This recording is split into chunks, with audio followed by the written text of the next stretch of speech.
Portanto, ide, fazei discípulos de todas as nações, batizando-os em nome do Pai, e do Filho, e do Espírito Santo. Mateus, capítulo 28, versículo 19. Assim diz o Senhor: quem tem ouvidos para ouvir, ouça o que o Espírito diz às igrejas.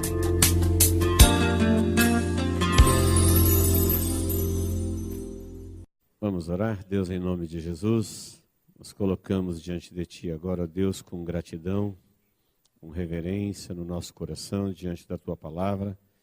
E queremos Te pedir, Deus, use ela para falar conosco. Obrigado por tudo que nos deu até aqui nesse dia.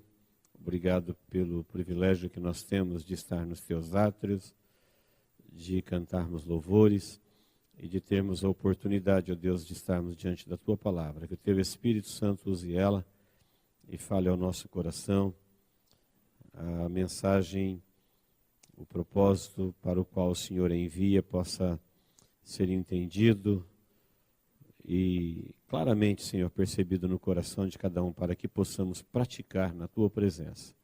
É no nome de Jesus que nós oramos. Amém. Salmo 23 diz assim: o Senhor é meu pastor e nada me faltará. Ele me faz repousar em pastos verdejantes e leva-me para junto das águas de descanso. Refrigera minha alma, guia-me pelas veredas da justiça por amor do seu nome. Ainda que eu ande pelo vale da sombra da morte, não temerei mal algum, porque tu estás comigo, teu bordão e o teu cajado me consolam. Preparas-me uma mesa na presença dos meus adversários, unges a minha cabeça com óleo, o meu cálice transborda. Bondade e misericórdia certamente me seguirão todos os dias da minha vida e habitarei na casa do Senhor para todo sempre. O versículo de número 6 é o que nós vamos meditar nele. Salmo 23, embora um salmo curto, ele é bastante profundo, bastante instrutivo, didático, e o tempo não permite a gente meditar em todo o salmo. Então eu quero chamar a sua atenção para o versículo de número 6. Bondade e misericórdia certamente me seguirão todos os dias da minha vida, e habitarei na casa do Senhor para todo sempre. Este versículo vai nos ensinar sobre a estabilidade da vida cristã, a vida que está em Cristo. Quando eu falo de estabilidade o dicionário traduz como firme, como inalterável, como equilíbrio, equilibrado. Então, estabilidade fala de uma vida firme, de uma vida que tem equilíbrio, de uma vida que não se altera diante das circunstâncias e as mutações que elas sofrem. Instável é o contrário de estável, né? Instável é aquilo que não está estável, não está firme. E a estabilidade, ela pode ser lembrada, pensada em muitas áreas: física, psicológica, espiritual, social, financeira, religiosa. Então, qualquer uma dessas áreas, se ela está estável, ela tem estabilidade. Mas eu não quero falar de uma área específica, eu quero falar da estabilidade da vida como um todo. Estabilidade essa que nós encontramos em Cristo apenas, no Evangelho de Jesus. Fora de Jesus, você não vai encontrar isso. Então veja que o texto começa, versículo 6, dizendo: bondade e misericórdia certamente me seguirão todos os dias da minha vida, e eu habitarei na casa do Senhor para todo sempre. Esse versículo está revelando o nosso futuro. Como é que a gente termina? Para onde a gente vai? O que vai acontecer conosco? Nós não precisamos de um horóscopo, não precisamos de um vidente, porque aquele que tem o Senhor como seu pastor diz: é certo que a bondade e a misericórdia vai segui-lo durante toda a sua existência. E depois da sua existência, ele habitará para sempre com o Senhor. Isso traz uma estabilidade para a sua vida. Agora, essa estabilidade não é ausência de contratempo. Eu sei que o Salmo 23, ele é um salmo lembrado, decorado, porque ele traz no seu conteúdo ricas bênçãos. Senhor é meu pastor, nada me faltará, deitar-me faz em pastos verdejantes, guia-me mansamente às águas tranquilas, refrigera a minha alma. Então é assim que a gente o lê. E a gente acaba se esquecendo, porque a gente já lê com essa predisposição seletiva de ouvir o que a gente quer ouvir e retirar o que a gente quer retirar, sem analisá-lo como um todo, que a gente acaba esquecendo que se o Senhor está dizendo que nada me faltará, Ele está dizendo que existe falta. Então eu não vou viver num mundo que não falta as coisas, está falando que nada me faltará. Quando Ele diz que Ele me faz repousar, Ele está dizendo que eu vivo num lugar de aflição. Senão Ele não diria que Ele me faz repousar. Se tudo fosse repouso, o Senhor é meu pastor e Ele me faz repousar. Não, repouso já é uma coisa natural. Não, se Ele me faz repousar, é porque eu vivo onde tem aflição. Se Ele me guia a pastos verdejantes, é porque eu vivo onde nem tudo é verde. Não é todo caminho que você vai dar no verde. Que tudo vai dar certo, que todo vento sopra a favor. Não é isso que o Salmo está dizendo. Quando ele fala águas de descanso, ele está falando porque ele me conduz às águas de descanso. Porque onde eu vivo, nem tudo é paz. Não é todo dia que é dia de paz. Não é todo momento que é um momento de paz. Por isso ele me conduz às águas de descanso. Quando ele diz que ele me leva para a vereda da justiça, ele está dizendo que eu habito no mundo onde tem a justiça. Por isso ele me conduz na vereda da justiça. Porque eu habito onde tem injustiça. E um dia pode lhe ser justo, outro dia pode lhe ser injusto.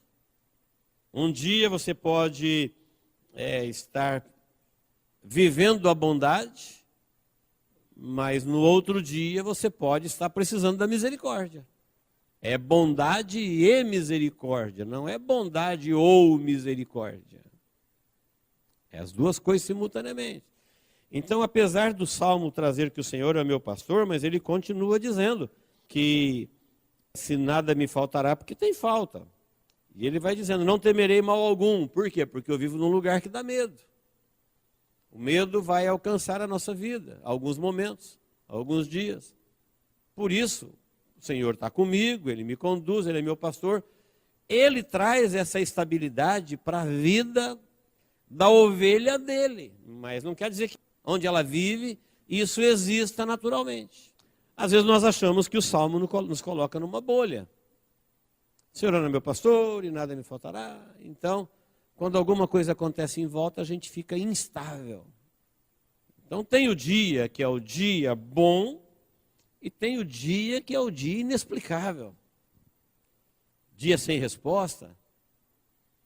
Por quê? Porque nós vivemos num lugar que falta, que tem aflição, que nem tudo é verde, que nem tudo é paz, nem tudo é justo, porque eu não temerei mal algum. Porque o Senhor me conduz, mas eu vivo num lugar que dá medo. O medo existe.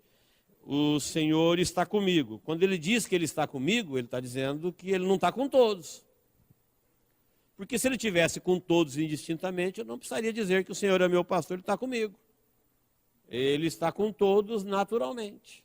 Mas o Salmo nos direciona para percebermos que o Senhor, quando Ele é o pastor desta ovelha, esta ovelha é o crente que tem a sua vida em Cristo, Ele tem da parte de Deus essa estabilidade. O que é essa estabilidade?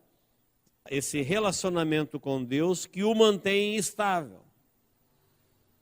E quando eu falo de estabilidade da vida cristã que há em Cristo Jesus, eu estou falando de uma coisa que aqueles que não têm experiência da conversão desconhecem. A religião não pode proporcionar isso. O religioso oscila. O religioso é instável. Ele não tem estabilidade. Ele serve a Deus num nível que ele não consegue ficar estável.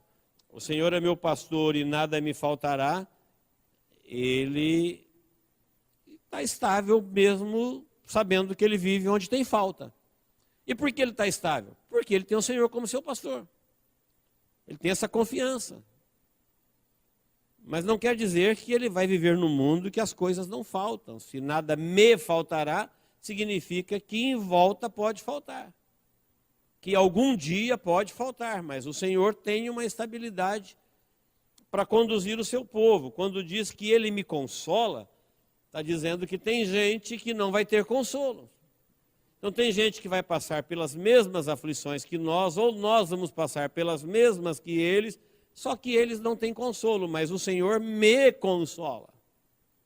Se está dizendo que ele me consola, está dizendo que eu vou viver num mundo que muita gente não tem consolo. Porque não tem o Senhor como pastor.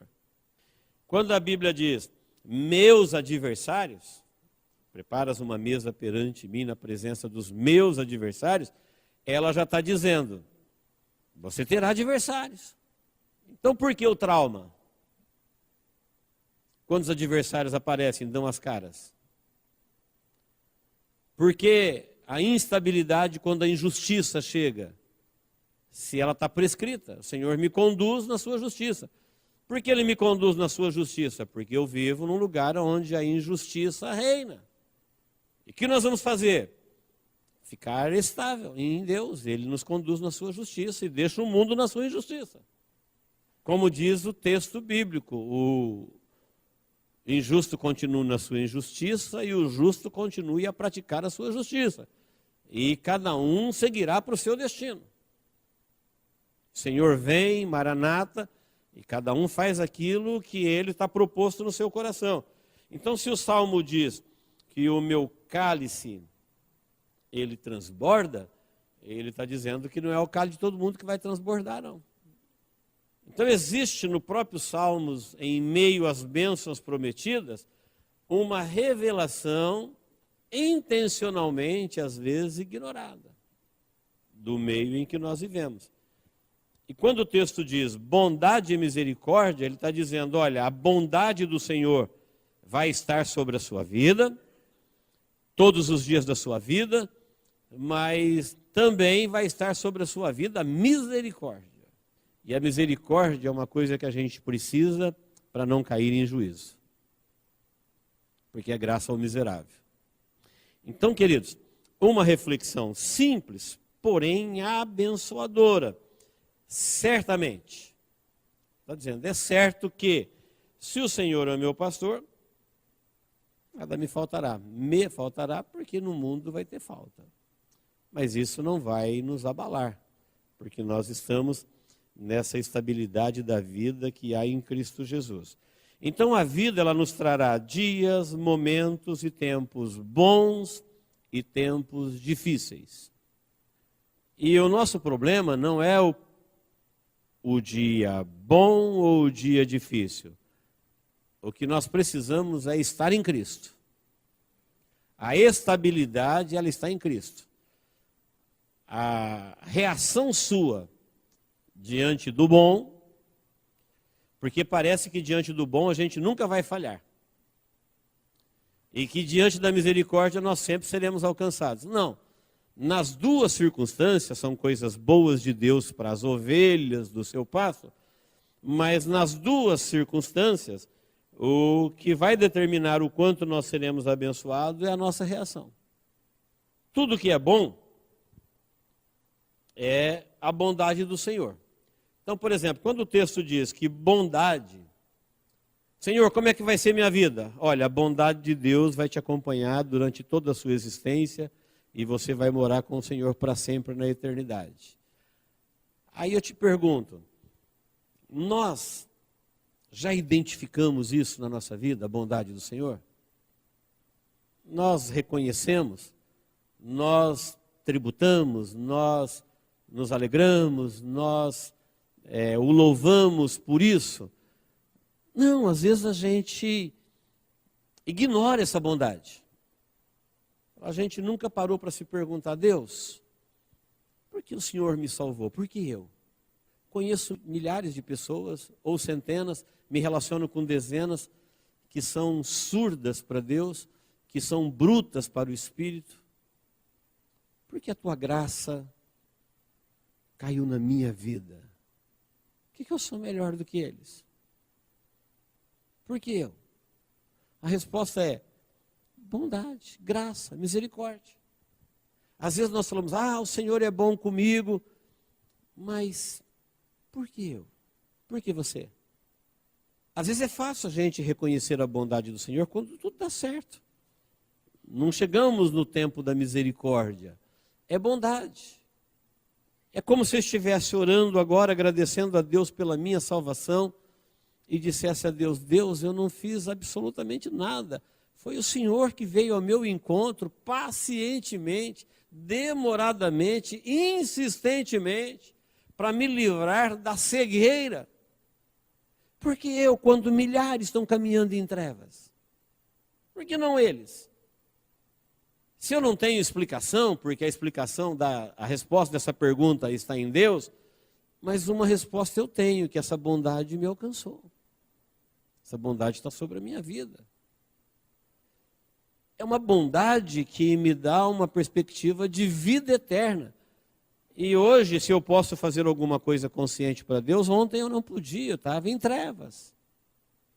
Quantas pessoas você não conhece, que você tem amizade, que não consegue ver 1% do que você vê das coisas espirituais? Portanto, essas promessas gloriosas não são para eles. Não tem consolo, não tem guia, não tem hóspede, não tem proteção. Glória a Deus que nós temos, como se fosse mérito nosso. Não, é bondade do Senhor. Nós habitamos num mundo injusto porque o homem fez a terra ficar injusta. Deus deu a terra para todos igualmente, para sempre. Deus não falou, olha, você vai predominar sobre esse. Não, a terra é sua. Agora hoje, quando alguém nasce num lugar, ninguém pede para nascer. Quem aqui escolheu onde nascer? Ninguém pede para nascer onde nasceu. E de repente você teve o privilégio de nascer num país tropical, numa família boa. Mas tem gente que nasce na guerra, tem gente que nasce na contaminação, tem gente que nasce na fome, na miséria, na pobreza, no lixo. E antes de nascer nós éramos todos iguais, um esperma. Por que eu nasci aqui e ele nasceu lá? Se fosse ele que tivesse nascido aqui e eu nascido lá. Porque todos são iguais. Por que eu estou fazendo esse tipo de comparação? Para a gente perceber a bondade que nos agracia. A bondade do Senhor. Para que apareça no nosso coração um cântico de louvor. Para que apareça na nossa alma uma reverência, um tributo, dizendo o Senhor tem sido bom. A bondade. Se não fosse assim, então mesmo com as nossas lágrimas, mesmo morando num lugar onde tem falta, tem aflição, onde nem tudo é verde, onde nem tudo é paz, onde nem tudo é justo, mesmo assim nós temos que reconhecer que nós estamos guiados, consolados, orientados, chamados, salvos, remidos, resgatados, prometidos, com um destino eterno. Se isso não for bondade, teríamos que dizer, qual o problema de quem tem todas essas bênçãos aqui do Salmo 23?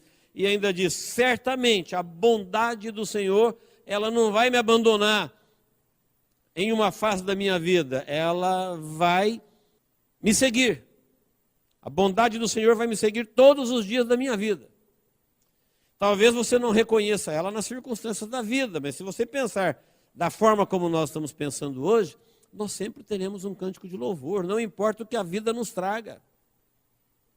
E por que bondade e misericórdia? Porque nós vivemos num mundo que não tem só a bondade. A gente percebe a bondade na nossa vida, na nossa família, no país que moramos, no clima que temos. Quando você percebe que as pessoas não têm um pouco daquilo que você tem, e se nós somos todos iguais perante Deus, você começa a perceber o quanto Deus tem sido bom para com a sua vida. E essa bondade não é para a gente se sobrepor sobre os outros, mas é para nós tributarmos a Deus, porque faz parte da sua bondade que Ele enviou sobre toda a terra mas infelizmente ela não está sobre todos. Quando fala que o Senhor é o meu pastor e nada me faltará, é porque vai haver falta no meio onde você vive, sim. E que tem dia bom e tem dia que não é bom, tem dia que tem momentos bons e tem dia que tem momentos que não são bons. Que existe adversário, que existe vale da sombra da morte, que existe perigos mil, mas porque ele é o teu pastor e porque você é ovelha dele, então você tem essa estabilidade mesmo na adversidade. Não se justifica o espanto da instabilidade, porque as pessoas que desconhecem esse acompanhamento, essa proteção, este consolo, elas se desestabilizam muito fácil. O vento não pode mudar. O vento não pode mudar que elas já estão perdidas. Na verdade, faz parte da vida, é o lugar que nós moramos, é assim que a vida é, e o Senhor está aqui conosco. E o que é misericórdia? Misericórdia, como eu disse, é graça ao miserável. O que é graça ao miserável? É perdão à pessoa que não tem recurso. Quando eu digo não tem recurso, está dizendo assim, ele é culpado, ele não tem defesa. Por exemplo, quando Deus estendeu a misericórdia para Adão e não destruiu quando ele pecou, foi misericórdia.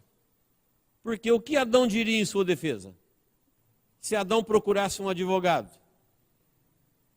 para representá-lo diante de Deus, o que o advogado diria para Deus? Que ele não sabia? Ele sabia.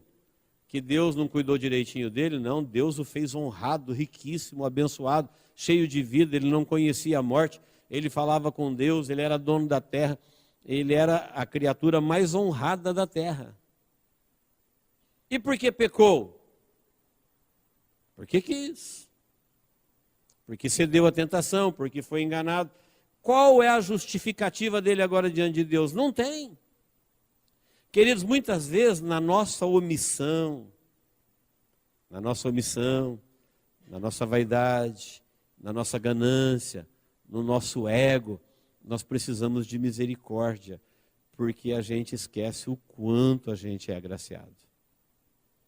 O quanto o Senhor é bom. E nós só não somos cortados de tão grande graça, porque não é só a bondade que me segue, é também a misericórdia do Senhor. Porque se Deus fosse comparar a minha vida com a vida de alguém que sofre 1000 vezes mais do que eu, e às vezes encontra nos lábios deles um cântico de louvor, e nos meus lábios uma reclamação, Deus diria, eu vou te ensinar, vou te cortar a tua bênção. Você não sabe o que é sofrer. Mas Ele não faz isso. Por quê? Porque a bondade e a misericórdia do Senhor me segue. Isso traz uma estabilidade para a tua vida, porque mesmo sabendo que você é fraco e que muitas vezes você não vai conseguir cumprir com o mínimo dos seus deveres, principalmente para com Deus, mesmo assim o Senhor não vai te cortar, porque a misericórdia dele acompanha você durante toda a sua vida. Precisa dormir com assombros. Não deixa o diabo te enganar. Deus vai te pegar na hora que você virar a esquina. O Senhor vai te punir. Não, certamente, o Senhor é o meu pastor, e porque isso está definido, Ele é o meu pastor, e porque está definido que eu sou ovelha do seu pasto, então a bondade dele vai me seguir. E a bondade não é a ausência de circunstâncias difíceis. A bondade, às vezes, é consolo. E consolo é para alguém que foi afligido. Senão não precisaria de consolo. Conduzir injustiça é para alguém que foi injustiçado. Nada te faltará. Por quê? Porque você vive num lugar que as coisas faltam. Essa misericórdia, ela vai nos alcançar de tal forma que vai nos seguir nos dias ruins, dias inexplicáveis. Nos erros, nas omissões, nas faltas, nas culpas. Não estou aqui justificando os nossos erros deliberados. Quando alguém tem prazer em errar ou viver uma vida de erro. Não. Eu estou dizendo de alguém que às vezes fica frustrado com a sua própria estrutura. com a sua própria capacidade, ele se frustra com ele mesmo. O que tem de gente doente porque ele não suporta as suas próprias frustrações? Ele cobra dele mais do que Deus? Que o texto diz, não, o Senhor vai nos conduzir. Então, queridos, me seguirão na minha vida e para sempre, a bondade e a misericórdia. Então, não será só campos verdejantes, mas de qualquer forma, se não for campos verdejantes, o Senhor está me seguindo.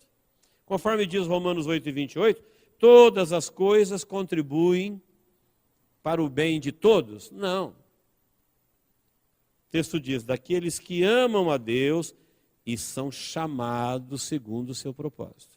Aqui é que está a diferença. Então, se você ama Deus e é chamado segundo o seu propósito, existe uma estabilidade da vida cristã em Cristo Jesus. Nós precisamos conhecer a Deus, adorar a Deus e servir a Deus nesse nível. Porque o nível da religião é um nível muito abaixo. É um nível que as pessoas não vivem por fé, elas vivem por vista. Porque quando você vive por fé, você não olha para as circunstâncias estão adversas. Porém, nós temos o consolo. O consolo não é a ausência da guerra, não é a ausência da dificuldade, é o consolo na dificuldade. Por isso fala que tem consolo.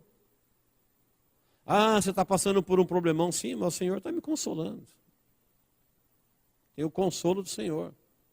Mas olha, os caminhos estão difíceis, mas o Senhor está me guiando. Mas está faltando tudo, mas o Senhor está provendo. Somos guiados não por vista, nem por circunstâncias, mas pela fé.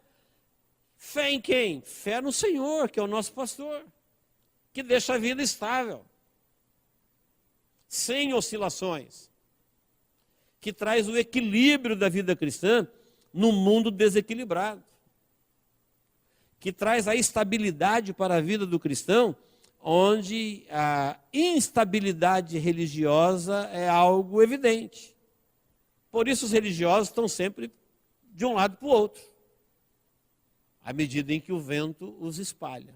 Não, nós estamos estáveis em Cristo Jesus, porque todas as coisas, está dizendo que Deus vai usar o dia bom, e Deus vai usar o dia ruim, Deus vai usar o dia que você sabe certinho o que aconteceu, e vai usar o dia que você não entendeu nada que aconteceu, tudo para o propósito dele. E nos 2 dias ele tem propósitos para a sua vida. É ele que está conduzindo. Então você não vai ficar instável no dia em que você não tem respostas, porque o Senhor é que é o pastor, é ele que conduz. Ele não tem que explicar aquilo que nós não podemos entender no momento. O que nós precisamos é viver sempre por fé e não por vista ou por circunstâncias. As circunstâncias não devem tocar na nossa fé. Costumo dizer que circunstâncias é um termo derivado daquilo que nos cerca. Um circo, circunstância, aquilo que está à nossa volta, aquilo que nos cerca. Então as circunstâncias, elas mudam e muitas vezes elas mostram um quadro, mas nós não vivemos por aquilo que nos cerca. Nós estamos olhando numa promessa que diz, olha, bondade e misericórdia me seguirão todos os dias da minha vida e eu habitarei na casa do Senhor para sempre. Aí a nossa vida está fundamentada. O que vai acontecer com você, meu irmão? Olha, não sei o que vai acontecer. O que eu sei é que a bondade e a misericórdia do Senhor vai me seguir todos os dias da minha vida. Eu vivo nessa fé. Onde não for a bondade, será a misericórdia.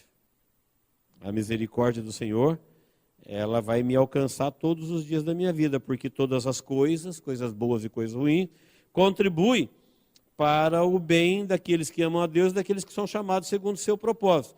Então, queridos, Deus usa dias bons e dias ruins para o seu propósito em nós.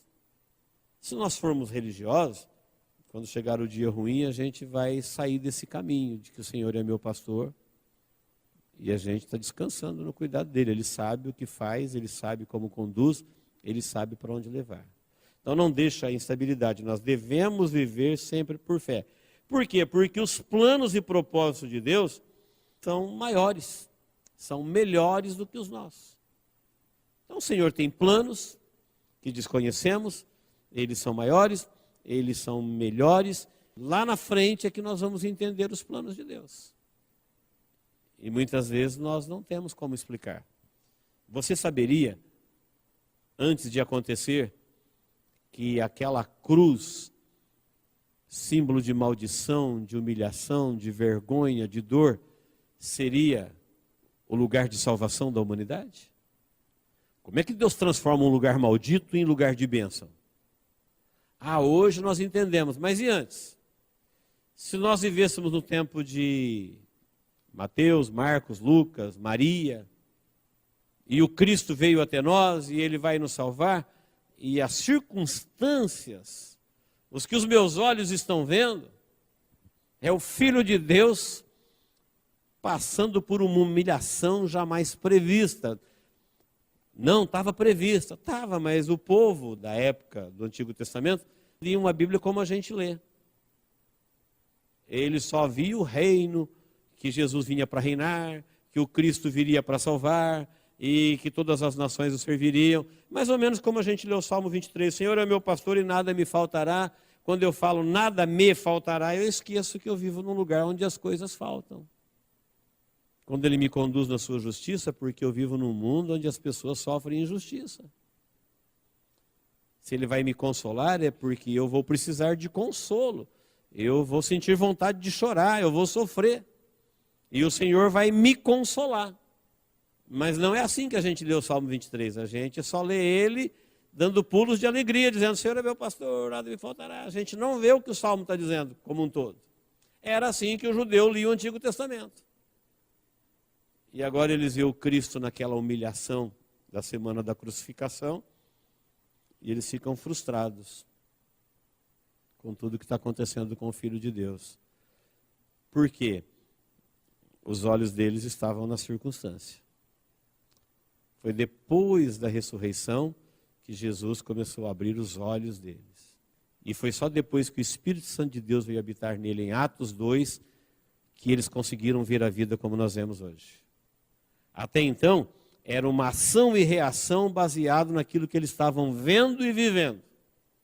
Não tinha fé. Não tinha vida de fé. Agora nós já vivemos depois de Atos 2. Nós temos o Espírito Santo que habita em nós.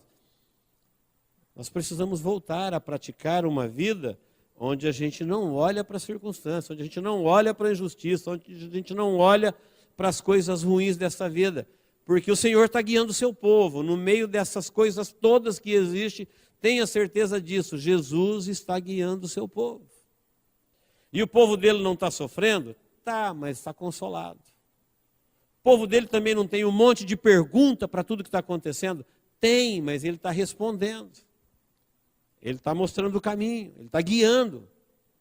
O povo dele não tem adversário? Tem, mas ele está preparando a mesa perante os adversários. Os adversários vão tombando e a igreja vai se reunindo no paraíso para o dia da ressurreição. Os inimigos de Deus da Bíblia e aqueles que se perderam ao longo da caminhada, que não andaram por fé, perderam o melhor da vida cristã. Então, queridos, existe uma estabilidade para a vida cristã em Cristo Jesus, e não existe em outro lugar. A religião não pode oferecer isso, tempo de igreja não oferece isso, essa firmeza que te deixa estável, apesar das circunstâncias, ela só existe em Cristo Jesus. Era disso que Paulo estava falando a Timóteo, quando ele estava passando por aflições, e Timóteo também. Ele falou assim, olha, fortaleça-te na graça que há em Cristo Jesus. Tem muito tipo de força por aí. Paulo não recomendou essa. Ele falou, meu filho Timóteo, fortaleça.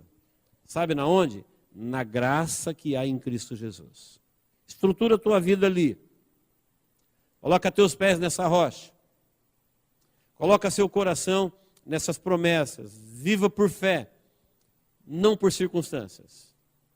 Não por vista. Ah, mas amanhã a gente vai sofrer a injustiça. O Senhor te conduz no caminho da justiça. Amanhã nós vamos viver num mundo que tem aflição. O Senhor te fará repousar. Mas nós estamos em aflição, mas no Senhor a gente repousa. No Senhor a gente descansa. Eu passei pelo vale da sombra da morte, mas o Senhor passou comigo. Eu não tive medo. Não temerei mal algum. O Senhor está conosco. Nós não estamos brincando de religião.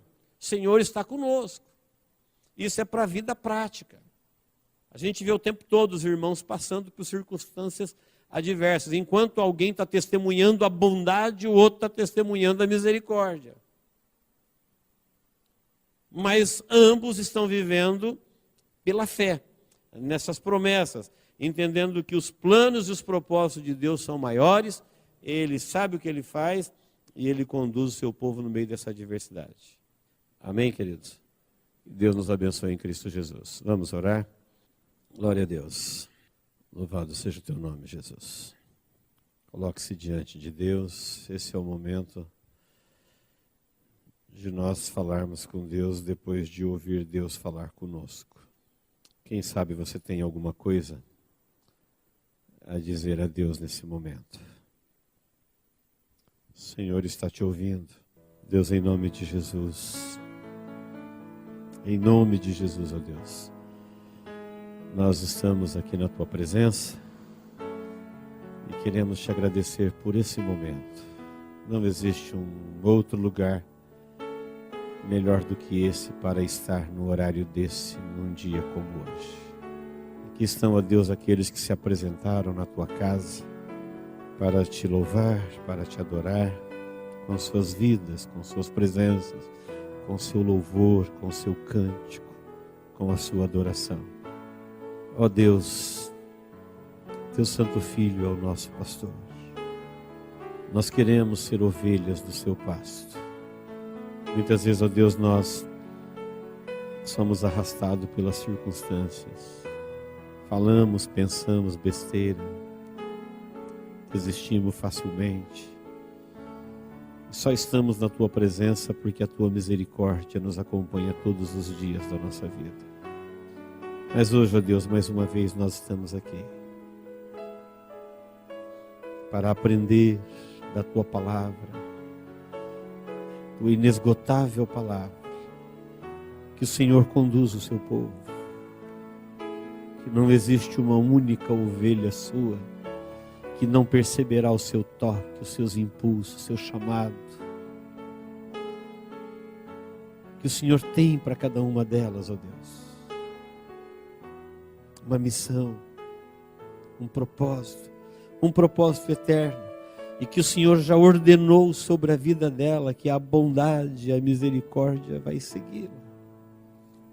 Por isso, ó Deus, tira o medo do nosso coração, tira a insegurança, tira, ó Deus, tudo aquilo que procura roubar esta promessa que o Senhor tem sobre o seu povo, de que enquanto nós vivermos, onde nós vivermos, não importa as circunstâncias, o nosso futuro já está revelado, ó Deus, a sua bondade, a sua misericórdia nos seguirá todos os dias da nossa vida.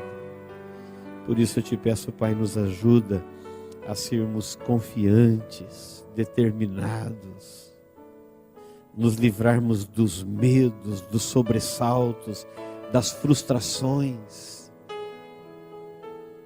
O que a vida nos trouxer, ó Deus, o Senhor nos guiará. É certo, ó Deus, que o Senhor nos guiará. O seu consolo não faltará, o seu cajado, a sua luz, o seu amparo. Quando, ó Deus, qualquer outra coisa nos faltar, é certo que o Senhor nos suprirá. Pai, eu te peço em nome de Jesus, opere na nossa vida de tal forma que possamos, ó Deus, fazer isso uma lição prática para a nossa vida.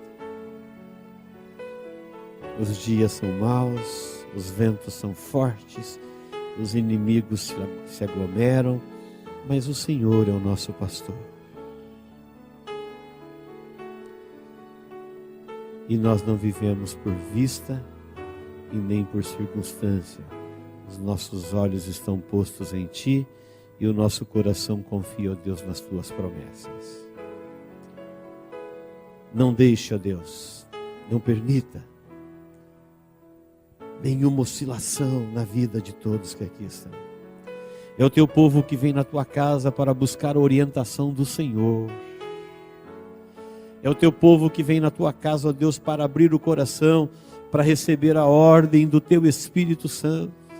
Como proceder, como viver, como agir. Por isso, ó Deus, não deixa nada disso cair por terra, mas que tudo isso vire vida prática. Que o Teu Espírito Santo possa colher esses frutos na nossa vida. Do povo que caminha confiadamente, ó Deus, na orientação que vem do Senhor. Livra-nos, ó Deus, de sermos meros religiosos, ouvintes esquecidos, cristãos embrutecidos. Guarda-nos disso, ó Deus, mas que possamos nos curvar, reverenciar cada revelação e descansarmos, ó Deus, nas Suas promessas, no Seu cuidado, no Seu carinho, no Seu amor, sabendo que tudo, absolutamente tudo, que envolver a nossa vida, o Senhor participará disso conosco, Pai. É no nome de Jesus que nós oramos. Deus, se tem aqui alguém hoje triste, aflito, doente, perdido nos seus pensamentos, fraco, eu te peço, Pai, envolva essa vida agora com o Teu poder. Que ele possa sentir o Seu abraço, o Seu afago. Ó grande eu sou, ó Deus onipresente, ó Deus que tudo vê. Olhe agora para essa Tua ovelhinha querida, que muitas vezes sofre, chora, está assustada, ferida. Envolva, Senhor, com o Seu calor, com o Seu amor, com o Seu poder. Um só abraço Teu, ó Deus, e ela sarará. Eu te peço, Pai, em nome de Jesus, cura o Teu povo, levanta o Teu povo, fortaleça o Teu povo, alegre o Teu povo, porque nós temos motivos para viver vida de júbilos na Tua presença. É no nome de Jesus, ó Deus, que nós oramos. Em nome de Jesus. Em nome de Jesus, ó Deus. Amém.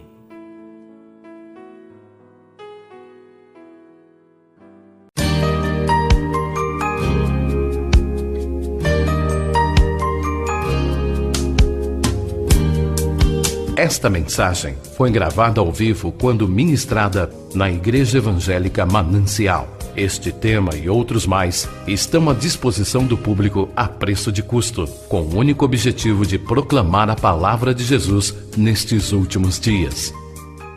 Adquira, ouça, creia, pratique e presenteie alguém que você ama com esta mensagem, a palavra de Deus.